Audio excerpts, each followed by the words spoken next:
Hey there, nation, and welcome to the show where we help you to play miniatures wargaming on a budget. It is I, Commander Cheapskate, and we're back on another edition of Warhammer Wednesdays. This is where we showcase Warhammer Fantasy Battle Reports every Wednesday with our series, The Golden Age. And this episode is battle point number 112. It is a 3,000 point battle that is fought between Dark Lord Mac as well as myself. Dark Lord Mac is bringing the Garden of Nurgle, a 3,000 point Nurgle Legion of Chaos army, and once again I'll be playing the Blackstone Crusade, a 3,000 point Bretonnian army.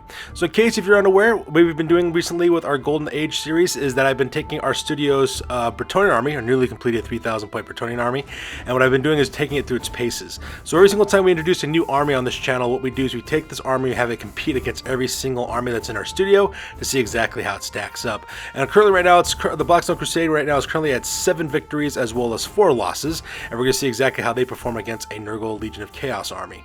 So that being said, we're going to play some background music real quick. As the music is playing, we'll show you photos of both armies as well as the army list for both.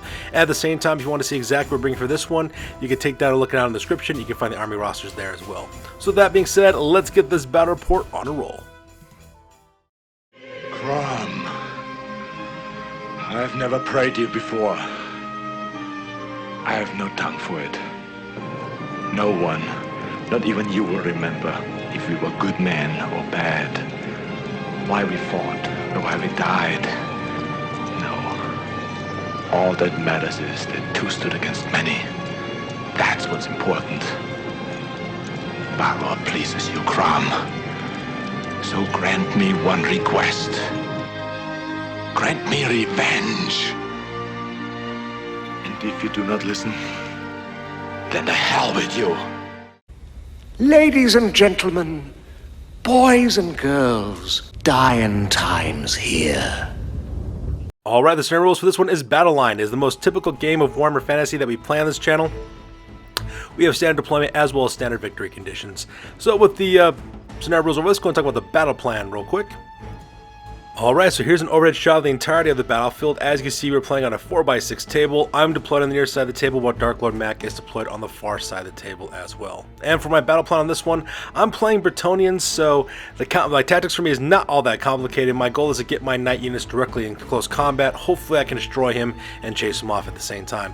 Now the only problem that I'm facing against a demonic army primarily. Primarily this army is made up of Nurgle demons, which is kind of bad for my army, because what I usually do is I try to break my opponent and then cause them to flee, and then I overrun them and just pursue them and destroy them. That's pretty much the tactic I've developed with this Bretonnian army. I won't be able to do that this time with Nurgle demons because they have the demonic rule, which means that they're unbreakable. That's pretty much what's happening. Now, the difference between the combat resolution between both sides will, of course, generate further casualties, so that part was great, but these guys will not flee, so I do have my work kind of cut out for me on this one, so I have to adjust my tactic for the most part.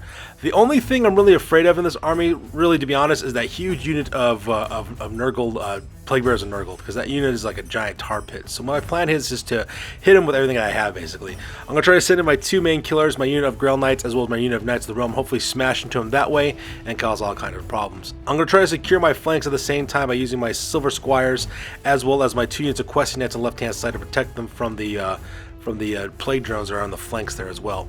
Now the second thing I worry about, of course, that my friend Dark Lord Mac has a very magic heavy army.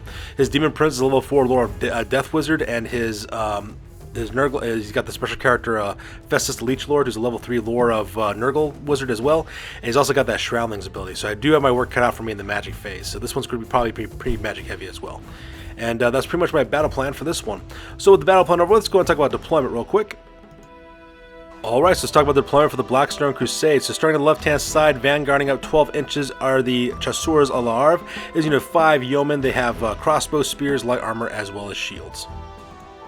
And over my left-hand flank as well, I got 2 units of Questing Knights. On the left-hand side, those guys are called the Hedge Knights. It's a unit of 9 Questing Knights with full command. They have heavy armor, great weapons, as well as shield. They also have the Questing Vow, and they also have the Banner of Swiftness that gives them +1 movement. And right next to them on the right-hand side is the Dawn Templars, another unit of 9 Questing Knights with full command. They have heavy armor, shields, as well as great weapons and bartered war horses. And these guys are also packing the Banner of Eternal Flames, giving them flaming attacks. And that pretty much makes it my left-hand side. In the center of my army, as you can see where most of my units are located at. On the left-hand side, that unit is called the Ravizan Guard. It's a unit of 24 men-at-arms with musician and standard bearer. They're packing halberds as well as light armor as well. And right next to them on the right-hand side, that is the Pride of Lioness. It is a unit of 10 Knights of the Realm with full command. They have lances, shields, heavy armor when riding barded warhorses. They also got the standard discipline, giving them +1 to their leadership. Now, they won't be able to use my general's commanding presence, sparring presence ability, but that's perfectly fine though, and the reason why is because of the 3 characters I have leading this unit. So first of all, on the left-hand side, that character's name is Warren, the Hermit of Shalone. He is a monk of the lady. He's a level 2 wizard. He's riding a barded warhorse. He's also got the Dispel Scroll, the Terrifying Mask of E, which means he causes terror in this unit, and he's also got the Lord of the Lady. His spells are Steed of the Lady as well as Mist of Shalone, because I don't need to get the buffs for movement. At the same time, I could also use the ability to protect my guys from being shooting. Now, it's not going to be much of a problem against this particular army, but it's always a good spell to have. In the center is Jeanne d'Array. She is the Marshal of Lioness. She's a paladin. She's also my army's battle standard bearer as well. She's got lance, heavy armor, as well as shield, and riding a barded warhorse. She's got the Knight's Vow. She's got the Virtue of Duty, which means so long as my general's alive, she gets +1 to the combat resolution for a unit. She also has the War Banner, which gives her additional bonus, 1 additional bonus point for combat resolution. And combine that with the fact that she's a battle standard bearer, that means that this unit has 3 combat resolutions static just by herself. She breaks units, which is absolutely fantastic. And then right next to her on the right hand side, that is Lair the Beast. He's a Templar Crusader. He's also a hero character. He's got heavy armor, shield, barded warhorse. He's also got the Blessings of the Lady, as well as the Knight's Vow. He's also got Fiery Zeal, which means that this unit can reroll failed charges, which is really good to have for a unit of knights. And he's also got the Ogre Blade, which gives him +2 strength. And that makes up those guys there. And then right next on the right-hand side, those guys are called the Blackstone Legion. It is a unit of 10 Knights, Grail Knights with full command. They have lances, heavy armor, shields, barded war horses. They also got Grail Vows as well, meaning that their ward save is at a 5+ at all times. They also got the Banner Defense, which increases that to 4+ against magic attacks, magic missiles, as well as shooting attacks. And leading that unit as well as 2 characters, I have Quellcris the Falconer. She's on the left-hand side in the front rank there. She's a Prophetess of the Lady. She's a level 4 wizard. She's got a barded war horse, and she's also got the Staff of Sorcery for +1 on Dispels and the Lore of Life. Her spells are Flesh to Stone, Thorn of Vines, Regrowth, and Dwellers Below.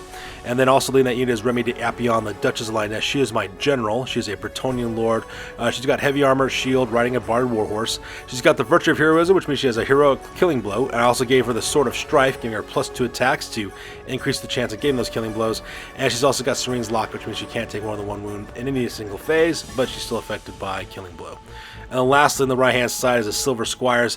It is a unit of 9 Knights Errant with full command as well. They're armed with lances, heavy armor, shields, barded war horses, and they also got the Errantry Banner, which means they get +1 strength bonuses on the charge. However, their leadership drops to leadership 6 because of, not leadership 6, leadership 5 for their impetuous tests. And that makes up my deployment here in the center. And finally, before our right-hand flank, vanguarding up forward, I got 2 units of yeomen. They're both called the Darney Rangers, those are the guys in yellow, and the Reom Hussars, which are guys in red. They're all equipped exactly the same. They got crossbows, spears, light armor, and shields. And then right behind them is the Bowmen of Baritz. It's a unit of 20 peasant longbowmen. They have longbows. They also have braziers as well as defensive stakes. And that pretty much makes up my right-hand side. So with deployment over with the Blackstone Crusade, we go across the other side of the table and talk about the Garden of Nurgle. Alright, so starting off with the Garden of Nurgle, on the left-hand side, moved up relatively in the center of the battlefield, are 2 units of Nurglings. We have the Degenerates on the left-hand side and the Inglorious on the right-hand side. They're 2 units of 3 bases of Nurglings. Meanwhile, on the left-hand side of his deployment for Dark Lord Mac, we have the Ruination of Prague. There's 3 Plague Drones of Nurgle with full command as well. Those guys are packing Plague Swords. They also got Death Heads, and their Rotflies have Plague Proboscises. Right next to him on the right-hand side, that is exalted hero, that is Horticulix Slimex mounted on Mulch. Horticulix Slimex is the exalted hero of Nurgle. He's got a halberd as well as chaos armor and shield. He's also got the Dragon Helm, giving him +1 armor save. He's got 2 ward up save against flame attacks. He's got the Dawnstone, which means he can reroll failed armor saves as well. He's got Nurgle's Rot, which means that anytime during every magic phase, any miniatures in base contact with him suffer a single strength 1 wound that ignores armor saves. He's also got the Poisonous Slime, so that way he gets poison attack as well. And he's mounted on Mulch. Mulch is a Chaos War Shrine of Nurgle. So, on to Dark Lord Mac's center. On the left-hand side, that is the Tallyman. It is a huge unit of 39 Plague Bearers of Nurgle with Musician and Standard Bearer. They also got Plague Swords. And also leading that unit too is Barnabas the Scrivener. Barnabas the Scrivener is a Nurgle, Herald of Nurgle. He's also the Army's Battle Standard Bearer as well. He's also got the Lesser Locus of Virulence, which means that his unit now has 5+ on their poisonous attacks, which is kind of cool. Right next on the right-hand side there, that unit is called the Dustman. Is a unit of 23 Chaos Warriors of Nurgle with full command. They also got Chaos Armor and additional additional hand weapons, so that way they got twice as many attacks. One additional attack. And they're also marked Nurgle as well. And leading that unit is Festus the Empowered. He is a level 3 wizard. He's also the special character from the End Times rules. He's got the Pestilent Poisons, a Shrouding bound spell. He's also got the Lore of Nurgle on this one. And for his thing, what makes him so cool is that he actually gives his unit 5-up regen because of his healing elixirs, and he also gives the unit poisonous attacks. And that's the reason why these guys all have additional weapons, that way they can get additional hits for their poisonous attacks. Now in the back on the far right hand side, those guys are called the Droning Horrors, another unit of 3 Plague Drones of Nurgle, full command as well. They got Death Heads as well as Plague Robossuses on their Rotflies. And in the center in the back, that's a general of this army. His name is the King in Yellow. He is a Demon Prince of Nurgle. He's also the army's general. He's a level 4 Wizard, Lore of Death. He's also got Demonic Flight and Chaos Armor. He's got Sword of Striking for +1 to hit. He's got the Charm Shield, so that way he's got a 2 board save against his first hit against him. Dragonbane Gem for 2 board save against flaming attacks. He's got a Chaos Familiar, giving him +1 to his channeling attempts and 1 additional spell as normal. He's got Scaly Skin to give him a +1 armor save. He's also got Soul Feeder, so every single time he causes a wound rolls a 6, he can regenerate any lost wounds. That guy is kid out to kill as well, and he's extremely deadly. And that pretty much makes up Dark Lord Mac's army for this one. So with deployment over with, we go directly to the top of turn number 1, and both Dark Lord Mac and I roll off our initiative to see which of us will be going first. And that takes us directly to the top of turn number 1 for the Bretonnians. And if you're wondering why Bretonnians are going first on this one, it's because according to the Warhammer Armies Project, Bretonnians automatically pray before the battle starts, so they can actually participate just like everybody else to see who goes first, which is one thing I did not know. So for a majority of my battle reports, I always went second because I didn't read my rulebook like I was supposed to. Another rule I didn't realize is that in Knights and Lance formation, they have devastating charge for the front rank every single time they charge forward, which means you get +1 to their attacks. Did not know that either, so you know, it kind of helps when you read your rulebook. Anyways, this photo is taken after the move phase, and as you can see, I kind of moved forward kind of gingerly for the most part. Now, I was aggressive with my 2 units of Questing Knights. I declared charges with the Hedge Knights. My opponent, Dark Lord Mac, decided to flee with the Degenerates. He fled back, I think, 4 inches. I decided to pursue anyways. Overran them. As you can see, I destroyed that unit right off the bat because I overran, which is all kinds of awesome. I then declared charge with my Templars of the Dawn. Dark Lord Mac decided to flee. As a result of that, he went back 7 inches, and I failed my charge. So I only went up, I think, 5 or 6 inches forward is what I did for the most part. So not much really happened there. Now, for the rest of my army, of course, I just pretty much marched up forward like normal. For the first part I did is I moved up my Chasseurs de l'Arbre to the left-hand side, so that way I can start putting down some suppressive fire of my crossbows directly into the Rotflies from the Ruination of Prague. I then marched up my Ravizan Guard and moved them forward 8 inches into the center to protect the left-hand flank of my Knight units. Now, my 3 units of Knights, the Pride of Lioness, the Blackstone Crusade, Blackstone Legion, as well as the Silver Squires, I just moved them up their normal, not even their normal movement allowance. I think I moved them up 5 inches when I did. And the reason why I did that is because I didn't want to get countercharged by my opponent, Dark Lord Mac.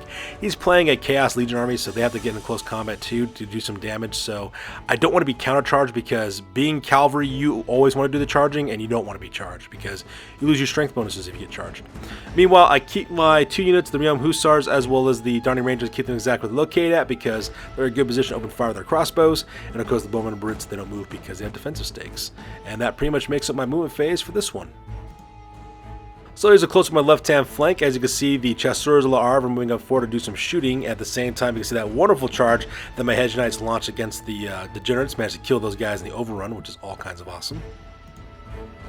And here's a close to my Dawn Templars failing their charge, as well as the Ravizan Guard moving up forward to protect the left-hand flank of my lance formations of my Knights.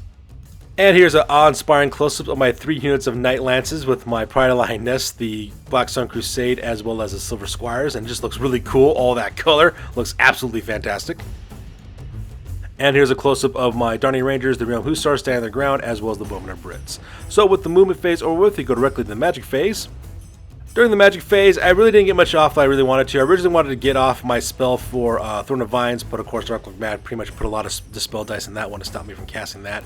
I did manage to cast Flesh to Stone off, which is awesome. I managed to put that on my Silver Squires, giving them 2 up toughness. And the reason why I did that is because these guys will be protecting my right-hand flank, so they need to be a little bit more resilient to survive. So these guys are now toughness 5, which will be all kinds of helpful. At the same time, I also managed to cast Steed of the Lady off on my Knights of the Realm as well, so now they're movement 10 with ethereal special rules in terms of movement anyways, which would be great. So combined with movement 10 with my ability to reroll failed charge with Fiery Zeal from my Templar Crusader, I'm in a really good chance to get that charge off like I want. So the magic phase over with, we go directly to the shooting phase. And the shooting phase is actually pretty awesome. I can concentrate fire with my Bowmen of Brits, and the reason why is because they have flaming attacks, which means the regeneration saves these guys get totally goes out the window, which is great. I also opened fire with the Realm Hussars, as well as the Darning Rangers. Managed to kill 7 of these guys. It was absolutely fantastic. Unfortunately for Dark Lord Mac, he just really bombed his armor save test for that one, so I do feel kind of bad for my friend that way. But at the same time, though, I'm whittling down his right-hand flank, which is all kinds of good. So with the shooting phase over with, you skip the combat phase because no one's engaged in close combat at this point, and we go directly to the bottom of turn number 1 for the Chaos Legion Nurgle. So we go directly to the bottom of turn number 1 for the Legion of Chaos, and this photo is taken after the movement phase, and as you can see in this photo, my buddy Dark Lord Mac sends up his flanking forces forward. The first thing he does is he declares a charge with his Ruination of Prague. They decide to charge forward directly into the Hedge Knights, so that part was kind of scary. My guy's now fighting 3 plague drones, which is perfectly fine, I guess, because my Quest Knights do have great weapons, so that is going to help them kind of, have some teeth in their combat. At the same time, he also declares a charge with Horticolix Slimex as well as Mulch. Unfortunately for him, though, he failed his charge, and he kind of lands right there about 6 inches to the left, right in front of my Chester's Larve. I tried to shoot back. I decided to do a stand and shoot reaction with my guys. Unfortunately, none of my shots penetrated, so no harm, no foul there. At the same time, the Inglorious charged directly into my my Templars of the Dawn, which is perfectly fine. He did that to kind of bog up my left-hand flank for the most part. Meanwhile, on the right-hand flank, he also declares a charge forward with his Droning Horrors. Those guys go directly into the Darning Rangers, which do try to stand and shoot as a result of that. I don't do any damage with that, so none of my guys engage in close combat, which is fine because my yeomen are pretty much there to die for the most part. And then my opponent decides to march fly his general, the King in Yellow. He just kind of hovers across the battlefield and lands right smack dab behind his Droning Horrors, so that way he gets in closer range to cast his death spells. Now, as for the Tallyman as well as for the Dustman, he doesn't move them at all just because he knows he's not going to be able to make the charge distance, and he's hoping that I'll fail my charges, so that way he can countercharge, which is actually a pretty smart tactic, all things considered. So here's a close-up of the left-hand flank of the movement phase with Horticolix Slimex and Mulch filling their charge into the Chasseurs L'Arve. At the same time, you've seen the successful charge of the Droning Horrors, the Ruination of Prague going directly into my Hedge Knights. And here's a close-up of the Inglorious going directly into the Dawn Templars, so that part is kind of sad. And here's a close-up of the Tallyman as well as the Dustman stand their ground because they want to be countercharged, they want to do the charging themselves, so they're holding back for the most part. And finally, here's a close-up of the Droning Horrors going directly into the Darning Rangers, and my Darning Rangers are going to die, I just know that. And right behind there you can see Haster the King in Yellow flying closer to get in range for his death spells. And speaking of spells, with the movement phase over with, you go directly to the magic phase.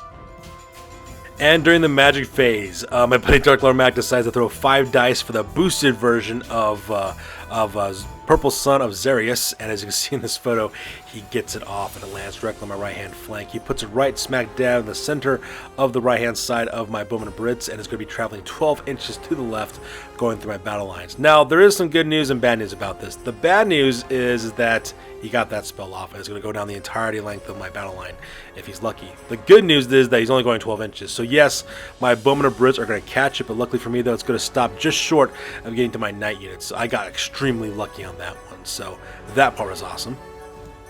However, what was not awesome, though, as you can see in this photo, killed 8 of my Bowmen of Brits, which are all kind of horrible. And unfortunately for me, I'm not within range of any of my Knight units, so or my General, or my Battle Standard Bearer. So these guys got to take an unmodified leadership test on Leadership 6, and you can probably guess how that one goes.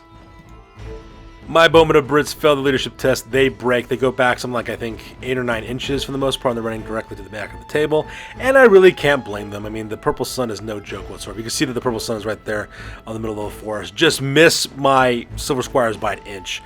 I got really lucky on that one, all things considered. So my Bowmen of Brits are running away because, they don't want to die anymore, and I really can't blame them. Besides, they took down 1/3 of the Dustmen, so I really can't complain. However, as a bonus, though, my opponent miscast 12, so because of that, he goes down all the way down to level 1 Wizard. Klaatu, Veranda, which means he pretty much loses all of his spells for the most part, pretty much makes him magic ineffective. Also ends his magic phase prematurely because of all the power dice that got lost as well, which is absolutely hilarious. So with the magic phase over with, you go the rest of the turn. We skip the shooting phase because everyone's engaged in close combat, and we go directly to the combat phase. So as you can see in this photo, combat phase between the Blue Nation of Prague as well as my Hedge Knights is actually pretty cool, all things considered. I do manage to kill one of the plague drones as well as pull two more wounds on a second one, so I can generate 5 wounds that way. The plague drones are only able to kill 2 of my questing knights, which is absolutely fantastic. So yes, he did charge, and yes, he does have a standard bearer, which gives him combat resolution of 4. However, when you subtract the fact that I basically caused all those wounds, and the fact I got a standard bearer as well as another rank of fighters, combat resolution ended up in my favor for the most part. So I managed to pop the one of the additional plague drones because of combat resolution. I think I put 2 wounds on the third one, as I ended up doing for the most part. So that part was absolutely fantastic. So all hail combat resolution. Meanwhile, combat between the Inglorious as well as my Dawn Templars is also fantastic as well. Unfortunately for my opponent, though, he didn't do anything against my guys because I got heavy armor as well as a Blessed Lady. I managed to cause 5 wounds. I killed 1 base of Nurglings as well as put a floating wound on. And I think between the combat resolution, difference in combat resolution with my ranks as well as my standard bearer, I managed to atomize the rest of the unit. And just like that, poof, the Inglorious disappear into a cloud of, smelly green smoke, and now my Dawn Templars are free to move around for the next phase, which is absolutely fantastic. Meanwhile, on the far right-hand flank, as you can see in this photo, the Journeying Horse had no problem killing off the Darnay Rangers. However, before they died, though, one of my Darnay Rangers was able to put a wound on these guys, which is absolutely fantastic. But I knew that was going to happen the moment that it occurred. My opponent basically decides to stand his ground for the most part, so that way he can protect his general. At the same time, the Realm Hussars, I actually rolled a 3 on the leadership test, which is absolutely fantastic. So my Realm Hussars basically stand their ground, which is also kind of cool as well. So with that, we decide to go to turn number 2 for the Bretonnians. And as you can see in this photo, I do try to do some charges, and I also failed some of my charges as well. So let's go and talk about what happened there. So first of all, on the left-hand flank, my Dawn Templars declared charge against Horticolic Slimex, and I managed to close a distance. He was into my charge arc. I went after him, bam, hit him from the right-hand side on the flank, which is absolutely fantastic. At the same time, I also send in my Chasseurs Lar forward to kind of catch him in a 2-way pincer attack, which is all kinds of great. Now, the only sad part, of course, is that my questing knights from the Hedge Knights are still engaged in close combat with that plague drone, but them's the breaks at this point. Now, I do declare a charge forward with my Blackstone Crusade, and unfortunately for me, though, I failed that charge. I went forward 5 inches for the most part. Now, I didn't want to send in my Knights of the Realm all by themselves without any support whatsoever, so instead of charging them forward, I just kind of, move them up a little bit just to go side by side with them because I don't want to go forward without my Grill Knights, so that's what ends up happening there. I also charge with my Silver Squires who go directly into the left-hand flank of the Joining Hordes, which is great, and I also send my Realm Hussars going forward into those guys as well, catching to a pincer attack. Now, the last thing I do, of course, is I also march up my Revizan Guard forward. I move them up 8 inches, that way they can, hopefully bait Dark Lord Mac into charging. What I'm hoping is that he'll try to charge, he'll get stopped by my Revizan Guard. That's what I'm hoping for. They're within range of my Ballast Standard Bearer as well as for my General for his Inspiring Presence abilities, so they should be able to stand their ground pretty well, and hopefully I can bog them down the left-hand side and then charge forward my Knights and then finish them off that way. That's pretty much the plan I'm going with on this part. So here's a close-up of the left-hand flank with my Knights of the Templar, my Dawn Templars, there we go, charging into the right-hand flank of Horticolic Slimex and Mulch. I also got my Chasseurs Lar going forward for that pincer attack, and meanwhile my Hedge Knights are still engaged in close combat with the last of the Rune Nation of Prague. And here's a close-up of my Revizan Guard marching up forward, pretty much daring my opponent like to come at me, bro, so that way I can catch him in a counter-charge. And here's a close-up of my Knight units. My Silver Squires are going to the right-hand flank of the Joining Horrors. You can see the failed charge of my Blackstone Crusade, and you can also see my Pride of Lioness moving up forward to join them, so that way they can help them out in close combat the next turn. And here's a close-up of the Realm Hussars going directly into the front of the Joining Horrors as well. So with the movement phase over with, we go directly in the magic phase. And during the magic phase, I decide to concentrate all my power dice to dispel the vortex, the magical spell that purples on Azarius, because that really freaked me out. Now you'll notice I do have the little tags there for the +2 toughness on my Silver Squires, as well as for the ethereal movement from my Knights of the Realm. Those will go away, just because I forgot to move those away, but I don't have any magical bonuses this turn, in case you're wondering, because I put all my dice into stopping the purple sun of Azarius. So we skip the shooting phase because my Bowman Brits fell flat off the table. I forgot to mention that last turn, and we go directly to the combat phase. And as you see in this photo, it was all kinds of awesome. First of all, my Hedge Knights had no problem killing up the last of the Joining Horrors. It was all kinds of cool. I do a quick combat reform to face the right-hand side, so that way I can flank the Tallyman if they decide to go forward. And combat between Horticolic Slimex and Mulch versus the Chasseurs a la Arve, as well as the Dawn Templars of the Dawn Templars was actually kind of interesting. First of all, my opponent, of course, declares a challenge because he has to with the Eye of the Gods table, and I decide to, of course, accept the challenge. I send my champion for my questing knights to go after him. Unfortunately for me, of course, Horticulus Slimax had no problem just putting the hurt directly onto him and kills him no problem. So that part was kind of sad. Also earns +1 to his toughness at the same time. Now, he then, of course, attacks with his Chaos War Shrine, and of course, I counterattack with my knights as well. Unfortunately, I was unable to do anything to him in terms of injuries. At the same time, he was unable to do anything back to me, which is all kinds of awesome. So he does kill one of my guys, so he gets 1 point for that. However, I did charge him twice, so I get 2 on top of that. I also got him on the flank, which gives me a combat resolution of 3. I got a standard. He doesn't, which gives me combat resolution 4. At the same time, I have a rank on top of that, which makes him combat resolution 5. So I have 5 against his nothing. He drops down to leadership 3. He has to take a panic test and a break test, and he fails it. He breaks and flees. I decide to pursue with my Chasseurs L'Arve. They run him down and kill him, which is absolutely fantastic. And just like that, Horticulus, Slimax, and Mulch are dead. I do a quick combat reform real quick with my questing knights over the right-hand side, so that way they can start engaging the tallymen at their leisure. Meanwhile, on the right-hand side here, it was all kinds of awesome. My Silver Squires, as well as my Chasseurs L'Arve, in the end, they were able to kill 2 of the joining hordes, which is absolutely fantastic at the same time.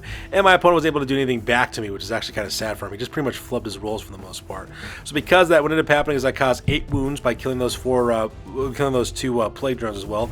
I also got a flank. I also got 2 ranks as well, and I also got 2 ranks as well as a standard bearer. So I won this combat by 11. So because of that, the last joining horde gets poof and he disappears. I decide to overrun because I charge forward.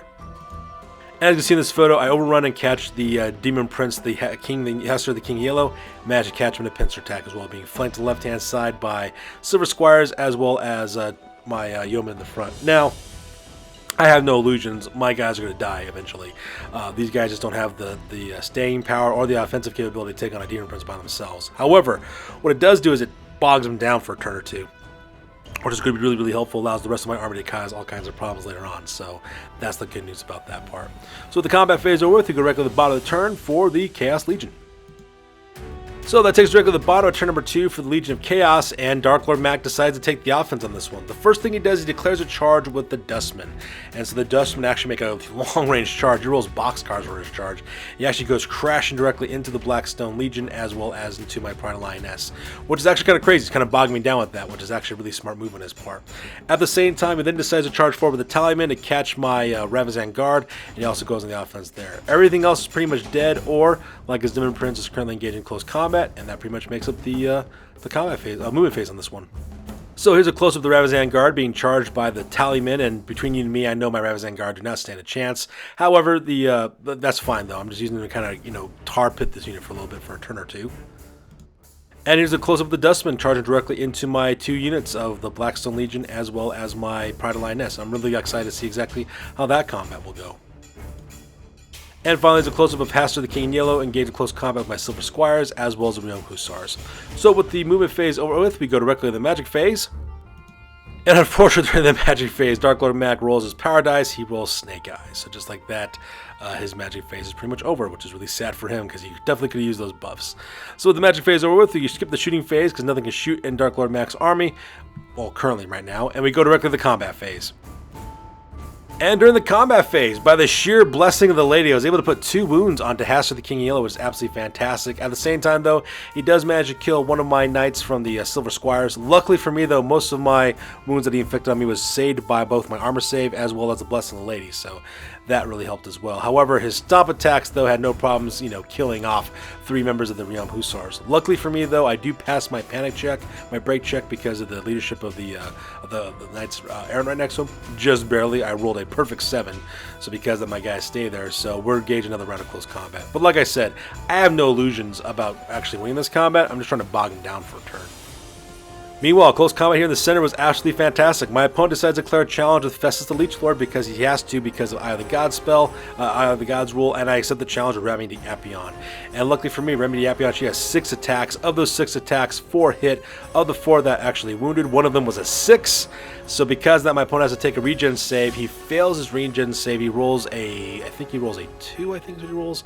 So because his regen save fails, and just like that, Festus Leech Lord Empowered is now dead. So hooray for me. The rest of the close combat, I do manage to kill one member of the Dustmen, so that part was kind of cool. However, they managed to kill 2 of my Grill Knights as well as one of my Knights of the Realm, so that part was kind of sad. However, because of my ranks, as well as the fact I got standards and battle standard bearers, plus my 3-up combat res from the Knights of the Realm, I win this combat by a landslide. Dark Lord Mac has to take a break test, and he fails his break test. I overrun, as you can see in this photo, both the Blackstone Legion as well as my Pride of Lioness go crashing through the Dustmen, killing them all the last man, and also smashing at the same time the front rank with the Tallyman, which is all kinds of awesome. Meanwhile, combat phase between the Tallyman as well as Ravizan Guard did not go according to plan. I managed to kill one guy. My Ravizan Guard managed to kill one of the Plague Bearers. The Plague Bearers, however, they managed to kill 8 of my Ravizan Guards. So needless to say, my opponent won that combat by a landslide. My Ravizan Guard failed their break test. They flee back like 11 inches. These guys are running for the hills. They tear through the forest, and they passed their dangerous terrain test, which is kind of nice, and they end up doing that on the back. Luckily for me, though, the Tallyman could not pursue because they're currently engaged in close combat with the Blackstone Legion, as well as my Pride Lioness. And that pretty much makes up the move phase, combat phase on this one. So with that, we go directly to the top of turn number 3 for the Bretonnians, and this photo is taken after the move phase. The first thing I do is I declare some charges. I send in my Chasseurs Larve into the back of the Tallyman. At the same time, I also send in my the Hedge Knights. The Hedge Knights go directly to the left-hand flank of the Tallyman as well. I also send in my Knights from the Dawn Templars, and they go crashing to the front. So just like that, the Tallyman are now fully enveloped for the most part, hitting from the left flank, the front, as well as the back, which is all kinds of cool. My Ravizan Guard do manage to rally, so they turn 180 degrees around, which is kind of great. And at the same time, my Silver Squires and what's left of my Rion Hussars are currently engaged in close combat with Hastur, the King in Yellow. So here's a close-up of the Ravizan Guard, managed to rally, which is all kinds of cool, so they turn 180 in order to get back into the fight. And here's a close-up of that beautiful series of charges, my Questing Knights, as well as my Yeomen, as well as my Knights of the Realm and my Grail Knights, completely surrounding the Tallyman, which is all kinds of awesome. And at the same time, here's a close-up of my Silver Squires, as well as the Rion Hussars, currently engaged in close combat with Hastur, the King in Yellow.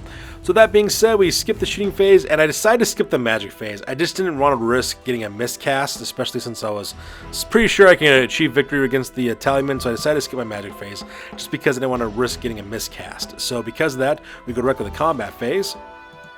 During the combat phase, Dark Lord Max slaughtered the rest of my Rion Hussars, so those guys all got killed. However, the fight between my Knights Errant as well as him, I managed to put a wound on him, so that was great, brings his wound to 3.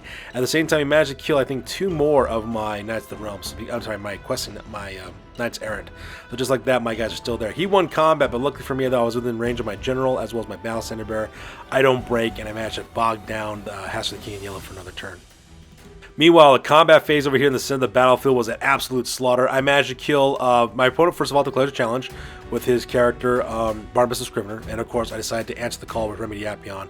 Now, Remedy Apion, my general, she did not manage to kill him with the killing blow this time. She didn't roll only 6 this time around, but just the sheer number of attacks she got off was enough to finish off that guy. So just like that, that Herald died. At the same time, I managed to kill, 24 more? Yeah, kill 24 more Plague Bearers when it was all said and done. I did lose a Grail Knight. I lost 2 Knights of the Realm. I lost one of my Questing Knights, 3 of my Questing Knights from both those units, as well as 2 Yeomen from the Chasseurs Larve. But when you take into account all the combat differences in combat resolution, the rest of the Tallyman atomize, and they all get killed for the most part. Which pretty much ends the game at this point, as you can see this one. Dark Lord Mac loses his Tallyman. The only thing he has left is his Demon Prince with 2 wounds left, and he decides to surrender at this point because he really doesn't have anything left to fight with. And that nets another victory for the Bretonnians. So with that over with, we go directly to the after action report because this game is now officially over. That's it, man. It's game over, man. It's game over. Sure, I could have stayed in the past. Could have even been king. But in my own way, I am king. Hail to the king, baby. All right, now it's time for the After Action Report. This is part of the battle report. We talk about what went well, what went poorly, and what we can learn for the next time that we do battle. This is the After Action Report for Warhammer Fantasy Battle Report number 112 of the Golden Age, and this one ended up being a victory for yours truly. In the end, my opponent was able to score 355 victory points. I was able to score 2,972. For my losses, I lost the Bowmen of Brits, the Darting Rangers, the Rion Hussars, and the Chasseurs Larve. Dark Lord Mackauer lost Festus the Leech Lord Empowered, Barnabas the Scrivener, Horticulix, Slamex, and Mulch, the Dustmen, the Tallyman, the Inglorious, the Degenerates, Pirates, the Joining Horrors, and the Ruination of Prague. So, once again, reading your army's rulebook is extremely important, and this battle report pretty much illustrates this. I always assumed, like I said before, that Bretonnians always played second, just because they took a turn to play the lady for the most part. But with the Warhammer Armies Project rulebook, the Bretonnians actually pray before the battle starts, so they can roll initiative just like everyone else. That really helped out as well. And plus, having Devastating Charge with Lance Formation really helped me out as well. I didn't do this before, and it was really hit or miss with my Knights for the most part. It was like a 50-50 before I had this, but when I started using the Devastating Charge rules like I was supposed to, it really helped even the odds out, which worked out amazingly in this one as well. Combat resolution played a really huge factor in this battle. Due to demonic instability rules, the difference in combat resolution really resulted in, more guys being killed was really important. That really helped me to turn the tide for the most part. And so far I am loving this combination of my general with Heroic Killing Blow and the Sword of Strife with +2 attacks. That's really having a positive effect. I'm taking down dudes like it's nobody's business, so I'm really helping that as well. As well as my Battle Center Bear, Jean DeRay, the Marshal of Lioness, with their static 3-up combat resolutions really helped me achieve better kills and breaking my opponents, which is really helping me out as well. And plus, having my Questing Knights, putting them back into 2 units again, really helps me protect my flanks as well, which is another wonderful addition to this army. It was kind of cool to see 18 Questing Knights all stacked up together, but having those 2 units of 9 really helps out protect my flanks, and it's really showing now, especially during these last 2 battle reports for the most part. And at the same time, Dark Lord Mac, he really had a hard time in this battle. Usually whenever I play against Dark Lord Mac as his Nurgle demons, his Legion Nurgle army, he usually dominates the magic phase pretty well. He usually destroys a lot of his opponents just through the magic phase alone. Unfortunately, magic phase was not with him this one. He didn't get his buffs from his Lore of Nurgle spells. He didn't get his kills from his Lore of Death spells, and it really showed for the most part, so that part was kind of sad. Usually he's able to get off his Shrouding ability spell off usually, which really helps him reduce the number of casualty he takes because he gets hard cover, but that didn't really happen this time around, and so it was really showing in this battle report. Plus, that Purple Sun of Xerius, man, that thing is the stuff of nightmares, and I'm terrified of Magical Vortexes. Magical Vortexes are my Kryptonite in Warhammer Fantasy Battle, but I got extremely lucky this time. I only traveled 12 inches and just stopped just in short of getting my my Knights. Now, I did kill my Bowman, but that's the break. Peasants die all the time. You really want to protect your Knights for the most part. Now, currently, here's my Blackstone Crusade is currently standing at. It's currently standing at 8 wins and 4 losses. I got 2 more battle reports to do with this army before I'm done with all the different armies in our studio, and that'll be really awesome as well. In the end, this was still an amazing game against an awesome opponent, and as always, I am looking for the rematch. So that's good to do for this one, guys. As always, please feel free to like, comment, and or subscribe. Your guys' input is always appreciated. Also, check us out on Facebook, Instagram, as well as blogger.com for all the latest greatest hobby news related to our channel. That's good to do for this one, you guys. We will catch you guys next one. Peace out and stay classy.